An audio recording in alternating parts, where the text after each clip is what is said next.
Matapos ang ilang taon niyang pagiging artista sa GMA Network at pagiging talent ng Sparkle GMA Artist Center, opisyal nang tapos ang kontrata ni Rabia Mateo sa nasabing talent agency.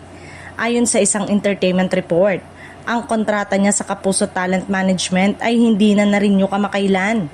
Habang may bagong beauty queen na papasok naman sa Sparkle Rooster ngayong 2026. Noong November 2021, formal na pumasok si Rabia sa Kapuso Network matapos niyang pasukin ng showbiz bilang actress at host at nakapaggawa ng iba't ibang proyekto tulad ng pagganap sa mga teleserye at pagiging host ng ilang segment.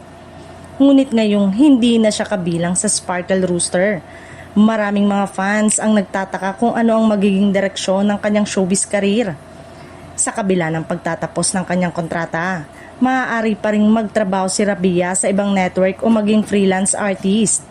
Maraming artista sa Pilipinas na pagkatapos mabiyayaan ng kontrata sa isang network ay nag-explore ng mga oportunidad sa iba pang istasyon. Tulad ng ABS-CBN o TV5 kung may magagandang alok.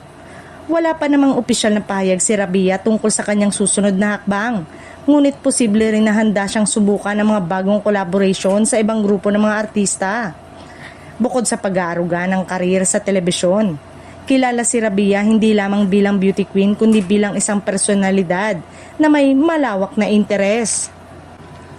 May mga nakalabas din na balita saan niya binanggit ang iba pang mga plano tulad ng pag-uusad sa pag-aaral, kung saan nagnanais siyang kumain ng mga matataas na edukasyon sa hinaharap. Sa ngayon, patuloy pa rin ang pag-antabay ng kanyang mga tagahanga sa anumang official announcement mula mismo kay Rabia o mula sa mga network tungkol sa kanyang bagong proyekto o bagong kontrata. Hanggang sa mga susunod na balita, marami ang nananatiling excited at handa siyang suportan sa anumang landas ang piliin niya sa kanyang showbiz journey.